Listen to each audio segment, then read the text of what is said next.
Bienvenidos a Catarsis, su podcast de filosofía favorito de Políticamente. El día de hoy estamos contentos porque tenemos un gran invitado, Sergio. Nada más y nada menos, de Un Grandes máster. Ligas. Nada más y nada menos que nuestro maestro Juan Diego. ¿Qué tal? Bienvenido. No, es un muy bonito placer estar por acá. Qué bueno que viniste. Sí, claro. Yo tenía ya ganas de invitarte hace mucho, pero no se sentían listos los podcasters invitados Poco. aquí. Decían, no, güey, espérate que agarremos el hilo, espérate que nos adaptemos. Agarrar viada. Y le dije a Iván, dijo, no.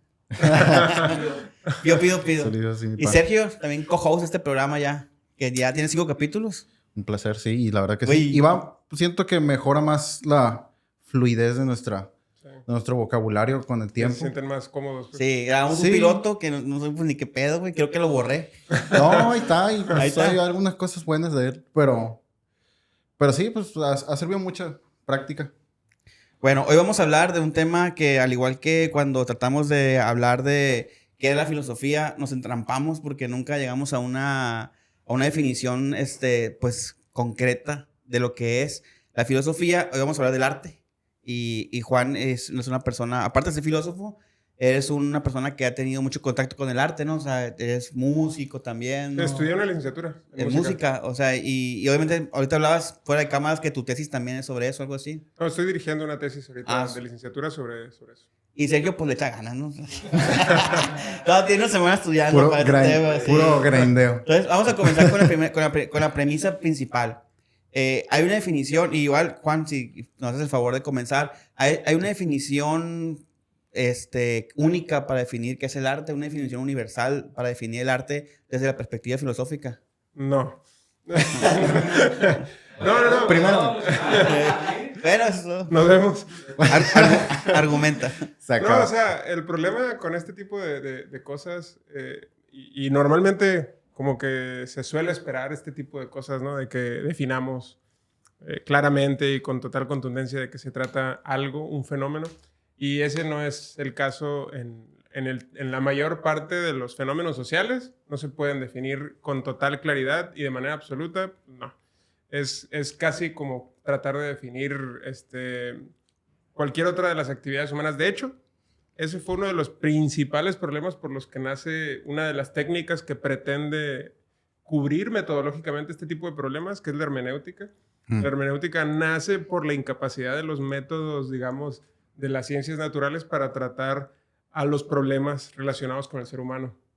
Cuando tú quieres estudiar fenómenos históricos, cuando tú quieres estudiar fenómenos políticos, sociales, incluso fenómenos propiamente subjetivos como que es una emoción o que es una opinión y todo este tipo de detalles que le corresponden a un ser humano, pues entran muchísimas dificultades, ¿no? De hecho, en esa época, cuando se define la hermenéutica como una manera de acceder metodológicamente a qué son este tipo de fenómenos o de cosas, pues todavía no estaban bien desarrolladas las ciencias sociales, la psicología y todo este tipo de cosas. No habían métodos para estudiar de una forma clara y, digamos, cuantitativamente, con datos más claros y medibles, este tipo de fenómenos. Entonces, pues la hermenéutica nace para resolver este problema y actualmente es quizá una de las metodologías más potentes para responder este tipo de preguntas, ¿no? Como qué es el arte, ¿no? Y en esa medida, por ejemplo, no podríamos tratar de encontrar una definición clara y objetiva. Tendríamos que, más bien, casi preguntarle a la mayoría de las personas que entienden por arte, ¿no? Y por preguntar esto implica observar qué es eso que las sociedades denominan arte. Yo creo que esa sería una pregunta más interesante, porque esta de qué es el arte parece ser una pregunta como si el arte fuera una estrella o un objeto que pudiéramos... Tangible. Exactamente, y eso es un error de percepción o un error de concepto. Lo más correcto sería qué es lo que piensan las sociedades o qué denominan las sociedades o los seres humanos como arte. Y ahí es donde encontraríamos una enorme multiplicidad de respuestas. Y hay una especie también, y hablando de esta conglomerado de opiniones, sí habrá como que un acuerdo de las sociedades en decir, pues la mayoría de la gente piensa que... Hay tendencias, ¿no? Porque, pues, por ejemplo, tal cual, el concepto y la manera de pensar al arte y al artista son cosas que han ido evolucionando y que han ido cambiando. Y en ese sentido hay tendencias sociales. Por ejemplo, la figura del artista es algo tremendamente nuevo y que hoy por hoy se sigue entendiendo de una manera casi romántica, que es justamente en donde nace, en el romanticismo, nace esta figura del artista. De hecho, se cree que Beethoven es uno de los principales impulsores de esta figura del artista libre, que no está atado a un encargo, sino que hace lo que se le da la gana y lo que la inspiración le dice o le dicta. Y este tipo de cosas, pues son, insisto, relativamente nuevas y en ese sentido, pues nos condicionan a tratar de entender qué es eso que nosotros estamos tratando de definir como arte, ¿no? Y entonces, no hay consensos, pero hay muchas tendencias muy claras, ¿no? Como, es decir, la mayor parte de las cosas que solemos entender como arte son simples expresiones que hacemos los seres humanos. Entonces, el arte, en principio, de forma básica, es el modo en el que el ser humano expresa cosas, ¿no? Valores, ideas, representaciones. Y, por ejemplo, en ese sentido, ya ves tú las pinturas rupestres y podríamos pensar ahí, ¿eso es arte o es una representación pictórica? O... En ese tipo de definiciones, obviamente sería un poco extraño tratar de hacer esos ejercicios, ¿no? Pero ya por el mero hecho de asumir que ahí hay un ser humano que está expresando su forma de ver el mundo. Su arte. En ese sentido, tremendamente general, ya podríamos entender ahí una forma primitiva de arte. Sergio. Sí. De hecho, cuando mencionas iba así, me voy a brincar, analogía. La hermenéutica, ¿no? La hermenéutica de Beuchot, al menos cuando lo poquito que he leído de su tratado de hermenéutica analógica, pues es, por lo que tengo entendido que hace eso, ¿no? O sea, procura buscar estas múltiples concepciones de diferentes, del espectro, ¿cómo decirlo? Científico, pero científico muy general, pues, sí, abarcando tanto lo natural como lo social, pues utilizar esta especie de analogía entre univocidad y equivocidad, ¿no? Exacto. O sea, esto de lo de la hermenéutica analógica busca ser una conciliación de distintas formas de responder a la pregunta, por ejemplo, en este caso, del arte. Y una de las formas típicas en las que se ha tratado de responder el arte desde las teorías, por ejemplo, de Aristóteles y Santo Tomás de Aquino, que fueron los dos pensadores predominantes por muchísimos años en el pensamiento occidental, específicamente en la teoría, bueno, en la forma de ver el mundo del catolicismo, que fue la teoría predominante sobre el mundo, pues tenían estos dos grandes pilares, estos dos grandes pensadores que eran Aristóteles y Tomás de Aquino. Y para ellos, por ejemplo, la belleza es una cualidad trascendental, es decir, está presente en todo lo que es, en todas las cosas. Entonces, si todo es fundamentalmente bello por el hecho de ser, el arte consiste en detectar o en intuir esos aspectos bellos, trascendentales de las cosas y en hacerlos ver. Es decir, sería en extraer algo así como que esa cualidad de los objetos, y de hecho esa cualidad se denominaba en aquella época como el esplendor. Era como una forma de brillo que tenían las cosas. Y por lo tanto, en ese sentido, el arte era una tarea, una actividad humana que consistía en revelar cualidades de las cosas. Es decir, no es porque el arte produjera belleza, sino porque la belleza ya existía, ya estaba en la naturaleza, y el ser humano tenía una actividad casi pasiva. Es decir, percibir qué es lo bello en algo y mostrarlo. Esa era la actividad de este tipo de... Por eso los artesanos de toda esa época ni los conocemos. No sabemos quién construyó catedrales, no sabemos quién pintaron todas esas, porque era irrelevante. Era la obra del principal. Exactamente.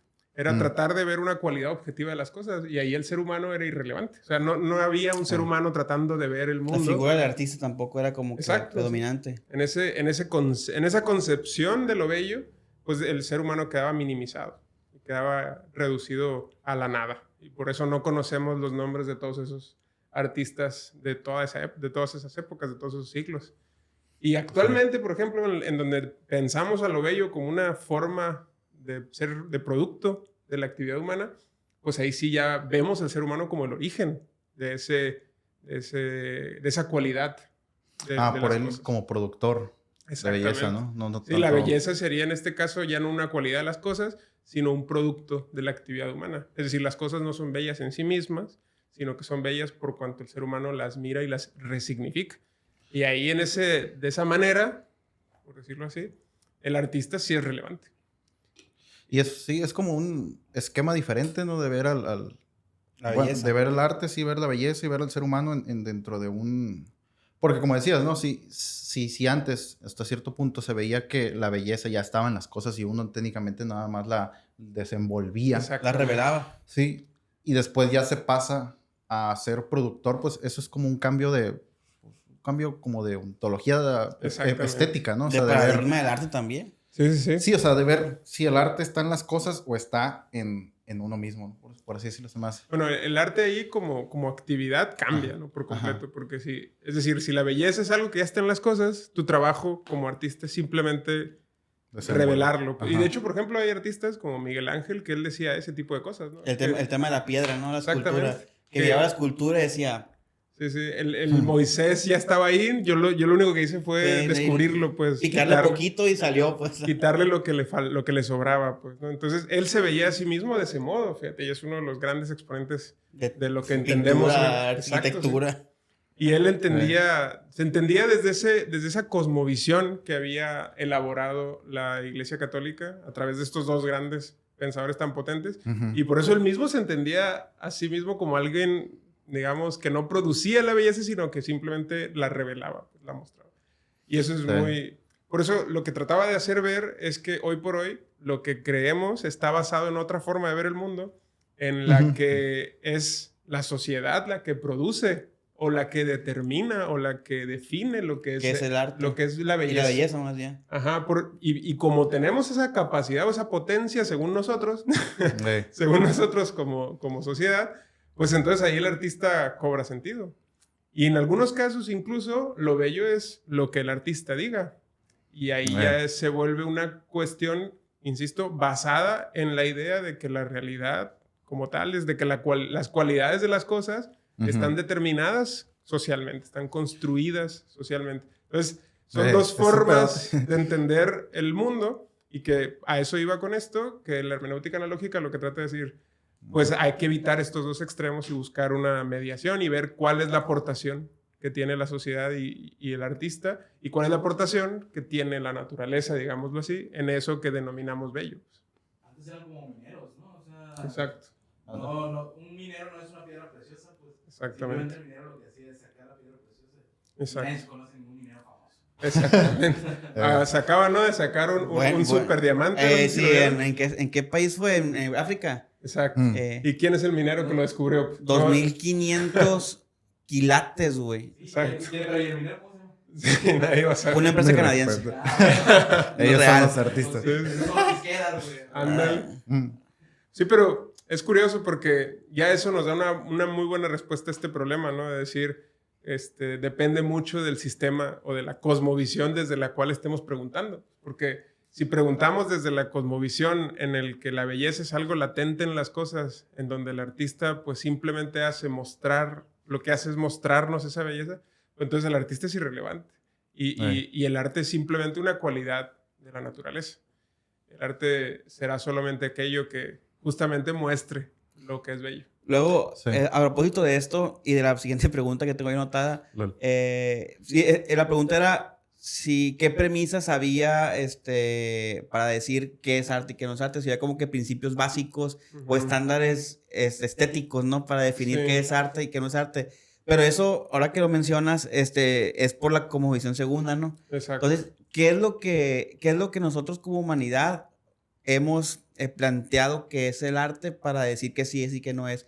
Porque luego este debate, una vez lo vivimos en una conferencia en la facultad de filosofía, donde Nos echaron nos echaban encima todos los de todos los de artes plásticas, porque les decíamos que el arte no estaba en la subjetividad, no estaba justamente en sí en la materia, y pues obviamente no lo vieron así.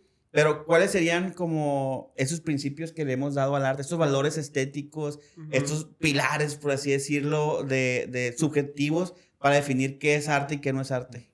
Pues hay un chorro, ¿no? O sea, y es una discusión muy, muy importante que se tiene, que los mismos artistas tienen, ¿no? Porque, por ejemplo, en música... Por la disciplina, es lo que iba a decir, sí. En música es muy curioso, ¿no? Porque vino todo este movimiento actual que que estuvo motivado por esta idea de que somos los seres humanos y los otros somos los que vamos a decidir qué es lo bello y así. ¿Qué Entonces, música es la más chingona, pues? ajá, y ¿Qué todo música es arte? todo ese movimiento trajo consigo movimientos muy fuertes y muy potentes como el dodecafonismo y una enorme cantidad de cosas que lo único que trataban de hacer era romper con los cánones de belleza anteriores. Y en la medida en que los rompieran, en esa medida eran cada vez más potentes y mejores, por decirlo de alguna manera. Y hoy por hoy existen propuestas que la verdad es que son difíciles de comprender y difíciles de apreciar. Hablando de música. Sí. Porque pues ya tienen unos parámetros y unas formas de producir sonido que son muy ajenas a lo que normalmente uno entiende como música. O sea, tú no entiendes como música, no sé, gritos o ruidos o, Sí, o pues crear están un los- ambiente. Está el noise, el drone, esa música ambiental, ¿no? Que técnicamente sí. son sintetizadores que creo Sí, que hoy por hoy si construyen tú vas a sonido. un concierto de música contemporánea, prepárate, ¿no? Porque es Vas a ver a muy- un chino golpeándose con la Prepárate tabla. para sentirte confundido, ¿no? ¿Por qué? ¿Qué? Porque es muy distinto a lo que tú esperarías ver. O Una a lo que banda. esperarías escuchar. Sí. Son, por ejemplo, existe un movimiento que era de preparar los instrumentos con los cuales se toca. Y, por ejemplo, con el piano los preparaban, le ponían una lata o una botella. Y, entonces hacían ruidos muy extraños y justamente eso es lo que buscaban, ¿no? Como que romper la expectativa de los oyentes. O simplemente tienes a John Cage que simplemente se sienta en el piano y no hace nada en 3 minutos Sí. y eso es su obra, ¿no? Y entonces ese tipo de formas de romper con los parámetros y con las cosas que normalmente con los cánones de belleza es un movimiento actual que se busca y lo curioso es que no queda claro si quienes van y escuchan eso realmente están disfrutando o es un goce de tipo intelectual, sí, esnovista, que dicen, no, bueno, es que esto es para un gusto Exacto. adquirido. Esto es vanguardia. Exacto. No lo entendería. Como ¿no? el, O sea, el meme, ¿no? De cigarrito. claro, sí. Entonces, ahí entra una dificultad muy, muy importante porque, pues, ¿cuál es la función en este sentido que tiene el arte y el artista? Y se desvanece mucho ante este tipo de movimientos experimentales que hay en la actualidad y que tienen mucho mérito al tratar de redefinir todas estas cosas y buscar los límites de lo que entendemos por arte. Sí, porque curiosamente yo sí me considero un consumidor de ese tipo de corrientes de música porque sí. Es arte. Ve la cuestión. O sea, yo pudiera decir que mi disfrute, mi goce con eso es más intelectual que emocional, pues, porque yo sé que se está rompiendo con una especie de estructura de cómo se supone que son las canciones, ¿no? Sí. Y al de escuchar una barrera de sonido que nada más escuchas, pues, como si estuvieran estática y ese rollo, llega un momento en el que te abstraes de... Pues sí, es como casi como si estuvieras en un estado meditativo, pues. ¿Con alguna sustancia o normal? Pues con ambas. O sea, sobrio o con lo que quieras. Y sí. Y luego estoy en chilo porque luego llega ese punto, bueno, sin ánimos de desviarnos, pero ya ese mismo rompimiento de las estructuras, pues ya luego se trae a músicos que sí intentan hacer estructura convencional, pero con esos elementos un poco más abstractos y ya. Pues encuentras cosas como pop progresivo, pop experimental o pop noisy, que le llaman. Ándale, pues Radiohead pudiera ser como que un Sí. pionero. Por eso, actualmente tienes también una enorme cantidad de artistas que lo que dicen es, bueno, el arte depende de lo que diga el artista y yo me autodefino, me autopercibo como artista y lo que yo haga será arte, ¿no? Y eso ha traído consecuencias y movimientos artísticos muy curiosos. Porque e lo creen. interesantes. Oye, está el otro extremo también, el reggaetón, pues. O sea, están hablando de cosas muy experimentales a cosas muy básicas, pues. Ritmos de pum pa. Entonces también, y eso también se considera arte, pues. No. Sí. O sea, eso del reggaetón es una cosa tan interesante que hace poco se realizó una investigación neurológica para ver cuáles eran las músicas o los géneros musicales que despertaban más cosas, más actividad cerebral. Y Ya justamente veo. encontraron que el reggaetón generaba mucha más actividad cerebral que prácticamente cualquier otro género musical. Comparado incluso con la música clásica, comparado con... Es decir, aunque te guste o no te guste, te genera cosas. O sea, Sí, tú puedes... Si la finalidad del arte es generarte algo, entonces el reggaetón es más arte. Ok. Pero es que eso sería tremendamente discutible, ¿no? O sea, Ajá. ¿quién me va a decir a mí que soy artista cuál es la finalidad de lo que yo quiero hacer? O sea, lo voy a decir ese yo. es un pues, ¿no? pedote. Luego, Yo te luego voy a platicar qué quiero hacer con mi arte, ¿no? entras en un Mi canon, conflicto pues. si te genera más emoción Winter de Vivaldi o una de Wisin y Yandel, güey, o sea... Claro. Es que ese es un poco el punto, ¿no? De que cuál sea la perspectiva con la cual quieras responder este tipo de cosas. Y hoy por hoy, pues, si tú le preguntas a Yoko Ono, pues ella te va a decir Es cierto. todas estas cosas, ¿no? Y habrá gente que la respete y que la respetan y que consumen y que le pagan para consumir su arte. Oye, y en ese sentido, ¿qué te importaría más para el arte? ¿Que transmita un mensaje? O sea, en el caso hablando del reggaetón o de canciones clásicas, ¿no? Como Winter, que ahorita la mencioné, o la forma. Porque ese es un debate también. O sea, hay cánones que dicen, es que esta forma de esta estrofa, hablando de música o hablando de pintura o de fotografía, o de cualquier tipo de arte, esta forma dice que es arte. O no tiene forma, pero transmite. O sea, ¿qué sería más importante? ¿Que transmita un sentimiento, que transmita un mensaje, o la forma, cómo se estructura para definir si es arte o no es arte? Ujú. ¿Lo estético o lo conceptual? ¿Sí? Claro. Hmm. O sea, es que ese es un problema, ¿no? O sea, vuelvo al asunto de que si vamos al enfoque que en muchos casos es el indicado en muchos casos, La tratar forma. de preguntarle más bien a las sociedades y no a los individuos, a Ujú. las sociedades que entienden, las sociedades que consumen, las sociedades por música, por cine, por este tipo de cosas.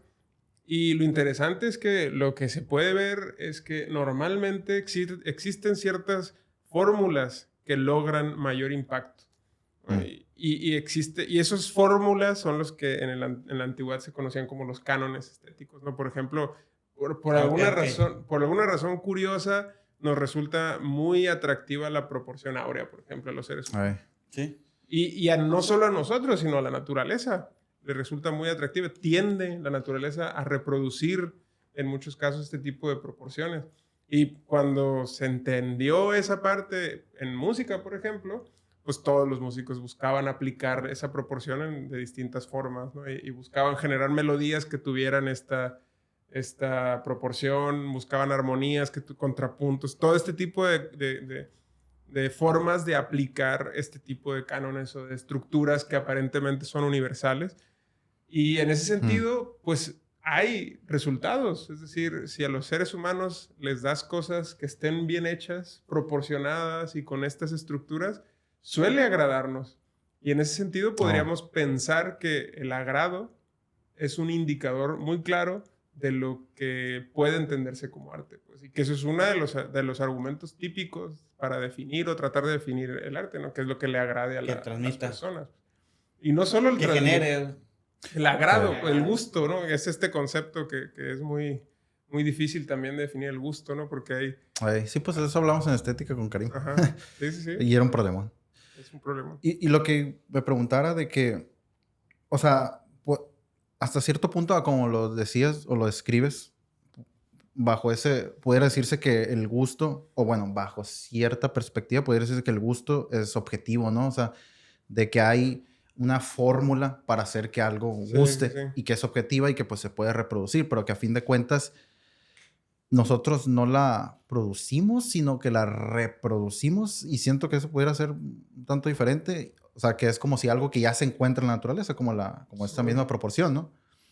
Y ahí es donde, pues, el esquema ontológico estético, por así decirlo, de dónde está el arte, dónde está la belleza, pues ahí puedes decir que está en las cosas, ¿no? Ujú. Más que en nosotros, o nosotros solamente como así, pues sí, reproductores, pero no productores. Sí, claro. Y Pero- esa es una perspectiva. Sí, sí, y esa es una de las Una típicas. Y si tú vas y analizas qué cosas persiguen quienes buscan, por ejemplo, que su obra sea consumida y sea exitosa y demás, pues ellos tratan de hacer esto, ¿no? Porque se preocupan por el gusto de las mayorías. Pues en ese sentido es necesario atender a esa noción de gusto de las mayorías. Y el problema es que eso también es tremendamente complejo. Por ejemplo, sin irnos muy lejos, en En la música que consumimos los mexicanos es tremendamente distinta a la música que consumen los indios, y las proporciones y las cosas que se manejan en esos géneros musicales son tremendamente distintos, y las cosas que a ellos les gustan y les encantan a esos 1,000 millones de indios son aberrantes para nosotros y no nos gustarían en muchos casos, y viceversa. Entonces, no es fácil asumir que las cosas que nos gustan a la mayoría de los que tenemos alrededor son cualidades universales del... Y es un error bien grande, ¿no? A veces porque se toma como eso y se toma como un canon, se toma como una totalitarismo, pues puede tender a eso. Eso es una forma bastante dictatorial en la que el arte suele imponerse, ¿no? Es decir, es que estos son los cánones de veras y así es como se tiene que hacer, y eso es en muchos casos la forma en la que se suelen destruir los géneros musicales o cualquier otro movimiento artístico, ¿no? Cuando se vuelven demasiado rocosos, que ya no innovan y que ya no generan ninguna sorpresa, en ese momento suelen acabarse. Sí, pues, que tal vez se quedan como atrapados y no se dan cuenta que la sociedad... Generan hartazgo, pues. Cambian, ¿no? Y hablando de la sociedad, por ejemplo, ¿cómo pudiéramos nosotros definir que ha influido la sociedad para la creación de nuevo arte? O sea, por ejemplo, ¿cómo influye la sociedad en cómo define hoy en día el arte y cómo se crea nuevo arte? Es que entran cosas que incluso pues, son ajenas a la propia arte, ¿no? Porque el arte genera mucho dinero alrededor de sí mismo, por ejemplo. Es una industria que tiene que adaptarnos de cierta manera. Sí, pero y además la industria que está alrededor del arte tiene sus propias necesidades y en ese sentido exige cosas al movimiento, al arte, pues. Sí, como las películas con grande presupuesto, pues los inversores detrás de estas grandes películas pues quieren tener su retorno de inversión. Y seguir produciendo la misma película. Y a veces tipo de película. Y eso a veces castra la creatividad del artista, digamos. Sí, eso es un problema, por ejemplo, en la pintura, ¿no? Que tú tienes pues estas subastas que son siempre sorprendentes de que cuando se subastan un Van Gogh, un Da Vinci, todas estas cosas... o sea, se van a acabar.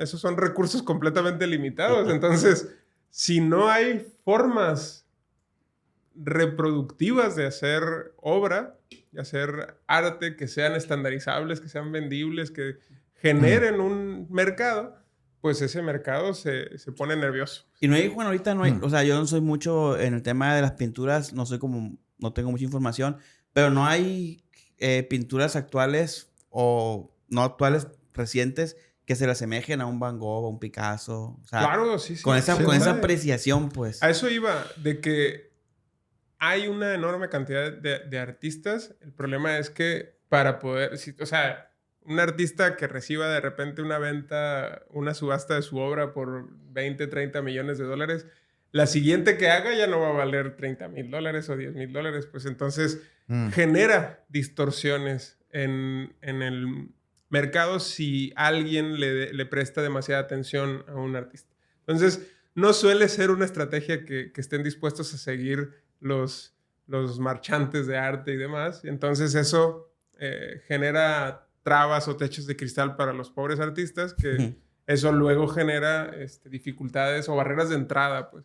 Como, por ejemplo, esta cuestión que decía antes de esta señora tan interesante que es Yoko Ono, que ella, por ejemplo, tenía unos estudiantes una vez eran estudiantes de una licenciatura en música y estábamos viendo filosofía del arte justamente y una de las cosas era esa, es que yo podría hacer cualquiera de estas cosas que ellos hacen, por eso no hay dificultad o es un arte sin valor porque cualquiera lo puede hacer. Y la pregunta ahí o la verdadera cuestión es que no es cierto, eso no cualquiera puede ser Yoko Ono. No cualquiera se puede poner a gritar en un museo y que le den dinero, ¿no? O sea, ese tipo de cosas implican condicionantes muy graves previas, como la fama de esta señora, como el que un museo esté dispuesto a recibir este tipo de propuestas y que haya otras personas que estén dispuestas a ir y ver este tipo de cosas y disfrutarlas o poner cara de que lo están disfrutando. Entonces, eso genera dificultades performativas, pues, es decir... realmente no cualquiera puede hacer eso. Y esa dificultad como tal ya genera cierto interés de la existencia o de la posibilidad de existencia de este tipo de fenómenos. Entonces, no está tan sencillo asumir que por el hecho de que esta persona está haciendo cosas que cualquiera de nosotros hace cualquier día en la regadera, pues ella, por esa razón, lo que está haciendo tiene menos valor. Pues. Es decir, ya por el mero hecho de romper con el paradigma de lo que uno va a encontrar en un museo, hay muchas personas que encuentran eso como algo valioso. Un valor artístico. Exacto. Y hablando más de lo presente, ¿no? Ahorita que ya abordamos el tema pues obviamente ya en la actualidad la inteligencia artificial ya está, ¿no? Ya convivimos con ella, se hacen trabajos de investigación con ChatGPT, como el Sergio y el Iván, que los hacen ahí. ¿Qué pudiéramos decir sobre el arte y la inteligencia artificial? O sea, lo que crea la inteligencia artificial puede llamarse arte. Hay un problema con eso. ¿Cómo se llaman esos? Como estas figuras que se venden, NFTs, algo así. Sí. O sea, eso es arte. Por ejemplo, ¿no? O sea, encriptado. Que gana mucha lana, por cierto. Exacto. Sí, pero fue un buen negocio. Sí. Eso es un problema porque, dependiendo de la definición que adoptemos. Pero, por ejemplo, como para dar una respuesta interesante que ocurre en el caso del conocimiento. Esa es una pregunta que hacen los investigadores actualmente, ¿no? ¿Cómo podemos, o sea, si pueden realmente generar o no generar conocimiento estas máquinas, estas inteligencias artificiales? Y la respuesta es que todavía no, por razones más o menos claras. Que la razón es que no tienen todavía la capacidad de desarrollar ciertos procesos cognitivos. Es decir, no tienen capacidades, en particular las metacognitivas. Por ejemplo, ser conscientes de sí mismas, de sus propios prejuicios, ser consciente de ti y de tus prejuicios y con base en eso generar interacciones y demás. Esas capacidades metacognitivas todavía no son reproducibles por estos algoritmos. Y por esa razón se piensa que no pueden o no están siendo capaces de generar nuevo conocimiento. Incluso este señor, el Sam Altman, que es el CEO de OpenAI, pues lo que dice a cada rato es que él cree que la situación que tiene ahorita su algoritmo, ChatGPT, en particular GPT-4, es que está en una fase comparable a la de Newton antes de empezar a generar conocimiento. Es decir, que el tipo conocía toda la física de su tiempo, podía actuar a la par con cualquier académico con lo que lo pusieras a hablar, y conocía las teorías, conocía todo el conocimiento, pero de ese conocimiento nunca iban a salir las teorías de Newton, porque las teorías de Newton fueron tan revolucionarias y tan novedosas que no las había visto, o en algunos casos no las había visto otros académicos. O sea, no estaban antes porque nadie las había desarrollado. Y en ese sentido es que las limitaciones de ChatGPT actualmente son parecidas. Pues, ChatGPT es capaz de generar productos muy semejantes a lo que los seres humanos hacemos. Que, por cierto, fue entrenado enfrentándose a un texto de más o menos unas 300,000 millones de palabras. Si tú pones un ser humano a leer eso, un ser humano promedio leemos a una velocidad de unas 300 palabras por minuto. Alguien que que lea rápido y que lea bien, unas 300 palabras por minuto. Entonces sería unos 2,000 años de lectura que tuvo ChatGPT, ininterrumpidos, leyendo documentos, y en ese sentido es curioso que Además que...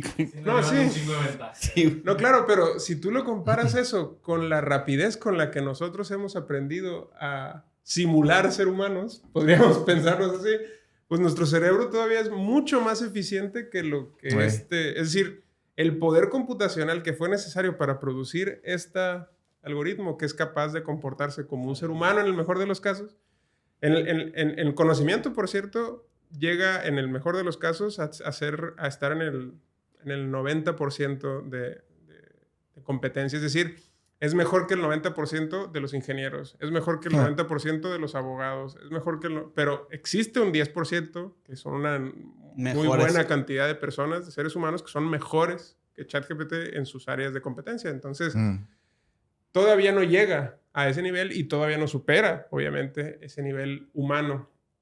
Entonces, digamos que sí, es bastante ineficiente en ese sentido. Lo que nosotros aprendemos más o menos bien en unos 30 años de vida, que es a comunicarnos y a parecer personas, pues esta cosa tardó 2000. Pues. Entonces, Sí. En ese sentido, podemos entender un poco más los límites que tiene esta tecnología, pero que son muy fáciles, aparentemente, según se cree, de romper. Es porque la gran mayoría de los expertos en este tema, haciendo sus cálculos del progreso que hemos tenido y proyectándolo en el futuro, qué cosas van a poderse hacer en el futuro próximo, se cree que la singularidad, que es el momento en el que aparecería una inteligencia que fuera Autoconsciente. igual, Dijera Sheldon Cooper.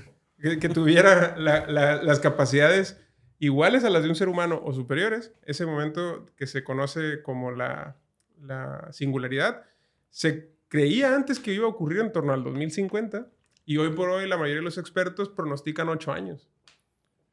O sea, Para que las máquinas ya... superen este umbral humano que decía antes, ¿no? Es decir, que hoy por hoy es superior al 90% de los seres humanos en muchas áreas del conocimiento.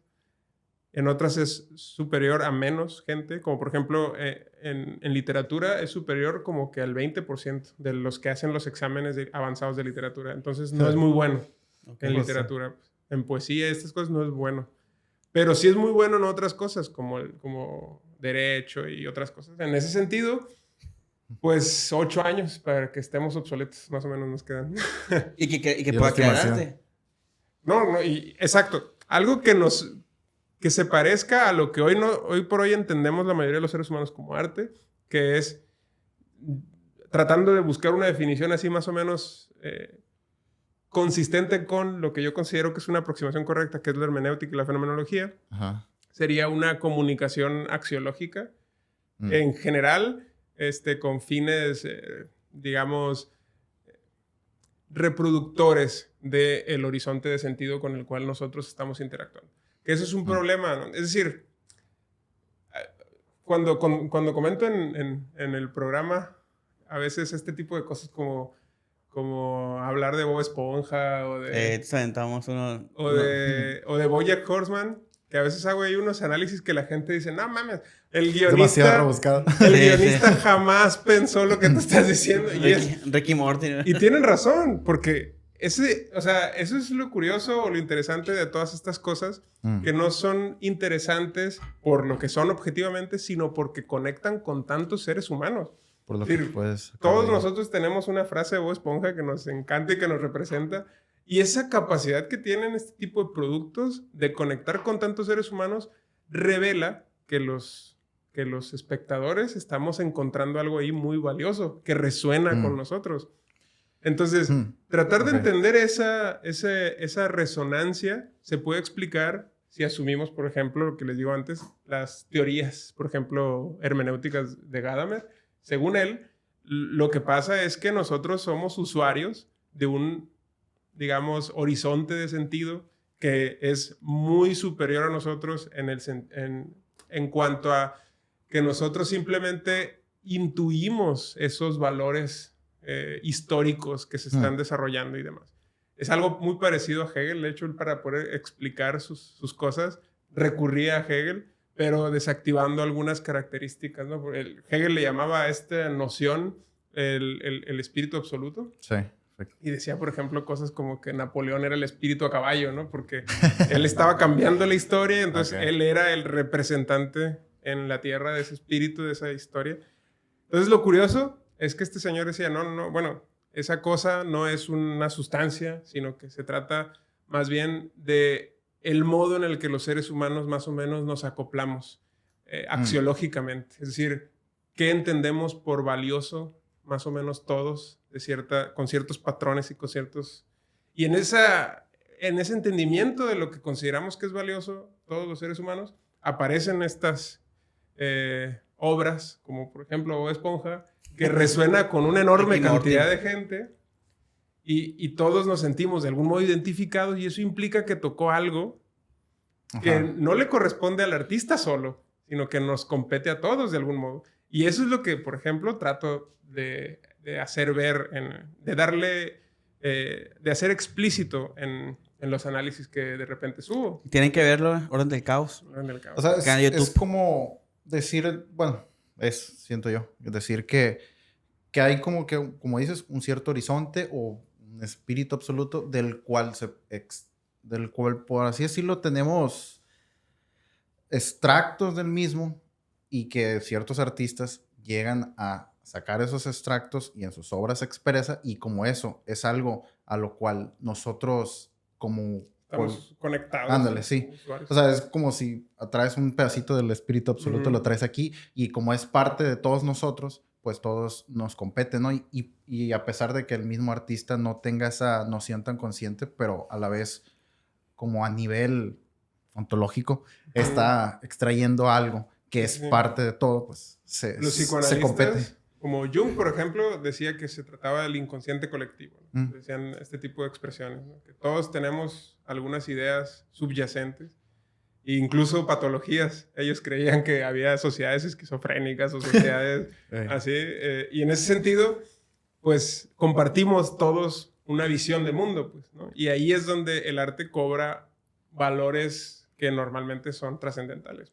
Muy bien. Ahí es donde se puede decir que hay como que objetividad, por así decirlo, ¿no? En eso. O sea, sé que es problemático, pero pues técnicamente para mí me suena eso, pues como que hay cierta objetividad en eso. Pero ya no sirve ese concepto de objetividad.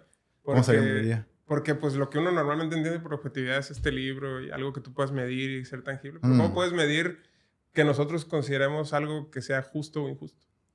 Bueno. ¿Cómo podemos medir ese tipo de cosas? Es complejo. Sí, a ser como una objetividad trascendental. No sé. Sí, sería otra palabra, ¿no? Otro concepto. Vamos a dejar aquí. Próximo capítulo vamos a seguir con... Parte 2. Parte 2, porque si no, nos vamos a ir hasta 2 horas aquí. Sí. Juan, muchas gracias por venir. No. Muy agradecido. Un placer exquisito tenerte aquí en tu canal ya, tu podcast. Siento que me creció el cubo. Sí. Unos 35. Unos 35. No puedo echar porros, pero es de los mejores maestros de la Facultad de Filosofía. Ahí nos ha dado como todos los años, ¿va? 4 años. Sí, 3. ya. Sí. No, 8. LOL. No, gracias a ustedes. Está padre. Qué bueno que estén haciendo estas cosas y cuando quieran Ahí le echamos ganas. repetimos. Sí, hay que hacer una parte 2 de otra cosa o algo así. Pues bueno, esto fue todo en su programa Catarsis. Nos vemos el próximo jueves. Es todo. Adiós. Nos vemos.